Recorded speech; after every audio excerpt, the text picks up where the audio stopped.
शान मसूद ने David Warner को भाई शर्ट गिफ्ट की है बाबर आजम की तमाम पाकिस्तानी क्रिकेट टीम के भाई ऊपर साइंस वगैरह हुए थे। It's a good gift. तो मैंने कहा कि ये चीज हाईलाइट करनी चाहिए। डेविड वार्नर के गिर्द ही घूम रही है मैडम। मतलब यहाँ पे 11 खिलाड़ियों की 2 टीमें थी, पाकिस्तान की, ऑस्ट्रेलिया भी, और ये ढूंढ के लाती हैं डेविड वार्नर की। कमेंट्स में भी आ रहा है कि रिदा को हम मुबारकबाद पेश करते हैं कि कैप मिल गई। ये सिमरन कह रही है। ये अभी मैंने चंद दिन पहले, अभी चंद लम्हे गुजरे हैं, मैंने आपको ये बताया है कि आपको पता है डिजिटल पे चीजें कैसे चलती हैं। बिल्कुल ठीक है ना। तो ये हर चीज को आप ना मुख्तलिफ हवालों से देखा करें। देखें, एक तो जो शान मसूद ने गिफ्ट की शर्ट पाकिस्तान के खिलाड़ियों के दस्तखत के हवाले से बहुत अच्छा है। 2 रोज कबल पाकिस्तान इंडिया और जनूबी अफ्रीका का मैच हुआ था। वहां पर डीन एल्गर का आखिरी टेस्ट मैच था और वहां पर इंडियन प्लेयर्स ने डीन एल्गर को एक उनकी यादगार के तौर पर अपनी खिलाड़ियों की शर्ट पेश की। विराट कोहली ने अपनी शर्ट उनको पेश की थी।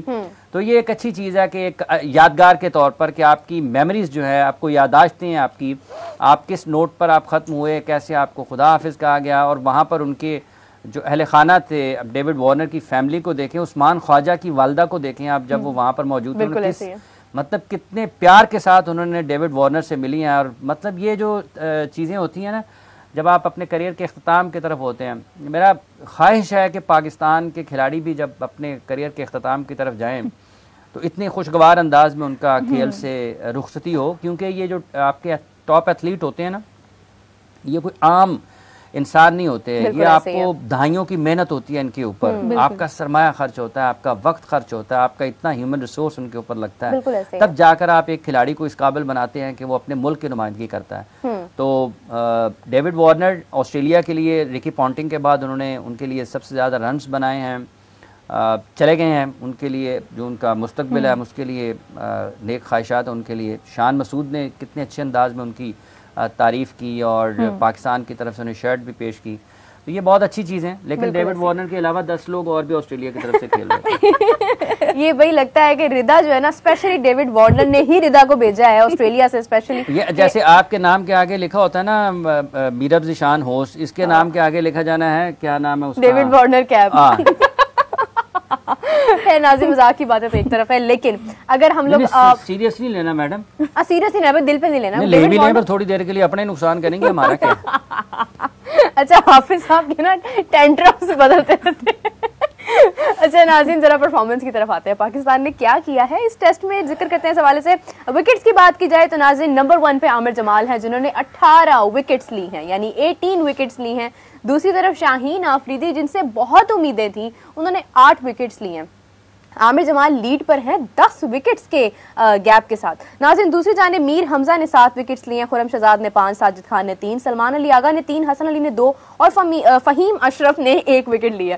हाफिज साहब, आई वुड ऑल्सो, 1 विकेट आपने जरूर बतानी थी। नहीं, वो बतानी तो है।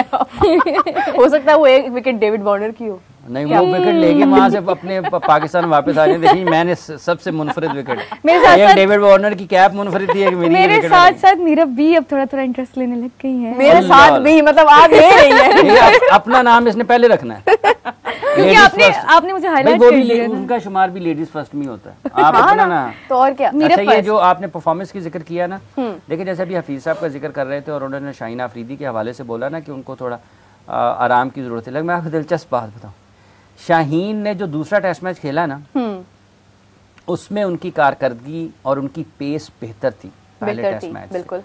और कहीं कहीं ये बात भी हुई कि शायद वो अपनी फॉर्म या वो रिदम की तरफ वापस आ रहे हैं जिसकी उनको तलाश थी। कि उनकी जो रिस्ट पोजीशन है, जो भी चीज़ें उनकी टेक्निकल थी, वो उन पे मैं बात नहीं करता, क्योंकि ये खालिस्तान उन लोगों का काम होता है जो बहुत ही क्रिकेट को करीब से जान रहे होते हैं और जो खेले होते हैं, जिनको पता होता है कि ये पाँव आ रहा है, ये हाथ आ रहा है। लेकिन अगर आप जनरली उनकी बॉलिंग देखते हैं ना सेकंड टेस्ट मैच में, वो राइजिंग साइड के ऊपर थे।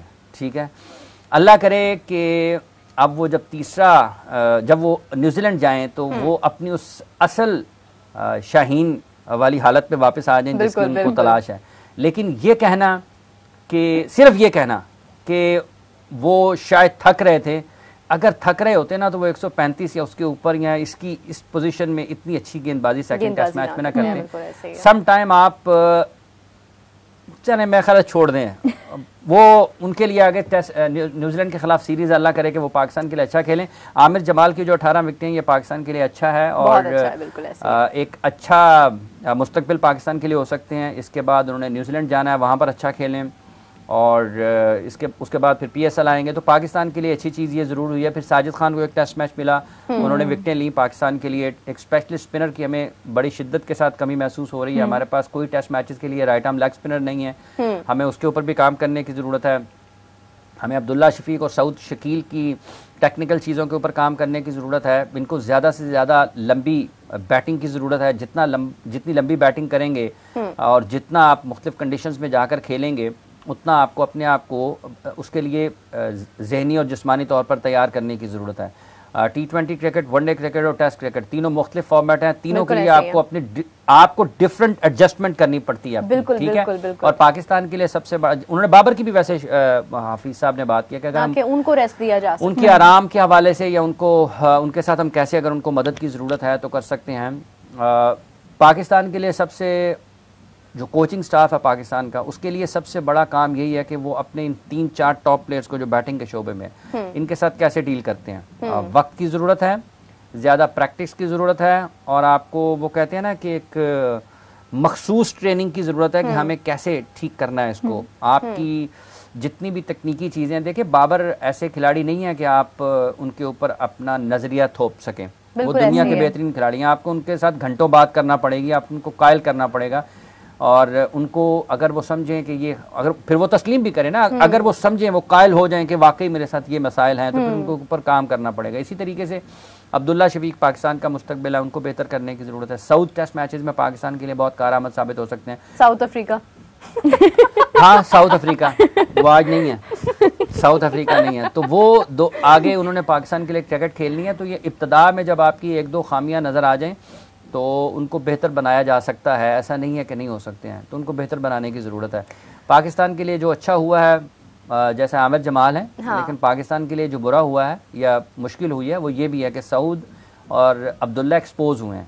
तो बिल्कुल ऐसे आप जब तज्जिया करते हैं, जायज़ा लेते हैं ना, तो आप आमिर जमाल के ऊपर सिर्फ खुश होकर आप जो है ना वो बाकी चीज़ों को नज़रअंदाज नहीं कर सकते, तो आपको ये भी साथ ही साथ बताना पड़ता है। बिल्कुल ऐसे ही है, बिल्कुल सही कहा उन्होंने। असल में नासिर बात ये है कि बाबर आजम की जब भी बात होती है तो बाबर आजम वो हैं जिनसे हमारी जिनसे बैरून ममालिक लोग जो मौजूद हैं उनकी भी मोहब्बत और उनकी उम्मीदें वाबस्ता हैं। मतलब जब बाबर आते हैं तो एक अलग किस्म का एक एक्साइटमेंट आपके अंदर जागती है कि बाबर क्या करने वाले हैं। लेकिन जब बाबर ही वो परफॉर्मेंस नहीं देंगे जिसकी वजह से वो जाने जाते हैं पूरी दुनिया में, तो फिर परेशानी की बात है कि आखिर गलती हो कहाँ रही है, मिस्टेक हो कहाँ रही है। इसके साथ मैं रन्स की तरफ आना चाहूँगी कि इस टेस्ट में मोहम्मद रिजवान ने सबसे ज़्यादा रन्स किए, यानी 193 रन्स मोहम्मद रिजवान की तरफ से हैं।